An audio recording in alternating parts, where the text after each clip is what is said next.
امروز که روز شادی و نوبت خوشحالیه، روز قشنگ زندگی، روز گل و عیدیه. امروز همون روزیه که عید بزرگ خداست، دلا همه بهاریه، جشن همه شیعه هاست. عید قدیره مولا علی امیره، عید قدیره مولا علی امیره. ماه و ستاره ها دارن تو آسمون میخندن، با لبهای خندونشون در رو به غم میبندن. خورشید که از راه میرسه با بال روشنایی، میخواد به ما عیدی بده با دستای طلایی.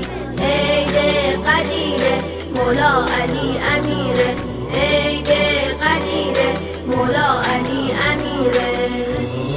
لباسای نو بپوشین، به دیدن هم بریم، نقل و شیرینی بخوریم، به هم دیگه دست بدیم، دستامونو بالا کنیم، با هم بگیم ای خدا، خدا میخواد عیدی بده به ما همه بچه ها.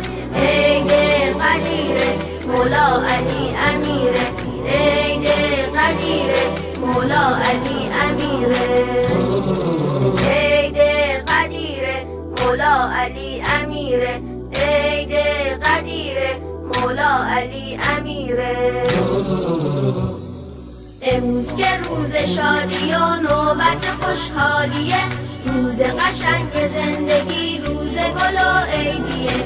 امروز همون روزیه که عید بزرگ خداست، دلا همه بهاریه، جشن همه شیعه هاست. عید قدیره مولا علی امیره، عید قدیره مولا علی امیره.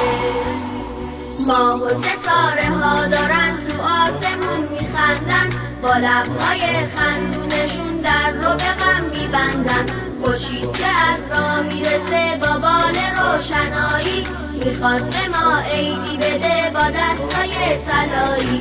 عید قدیره مولا علی امیره، عید قدیره مولا علی امیره. لباسای نو بپوشین، به دیدن هم بریم، نقل و شیرینی بخوریم، به هم دیگه دست بدیم، دستامونو بالا کنیم، با هم بگیم ای خدا، خدا میخواد عیدی بده به ما همه بچه ها. عید قدیره مولا علی امیره، عید قدیره مولا علی امیره، عید قدیره مولا علی امیره.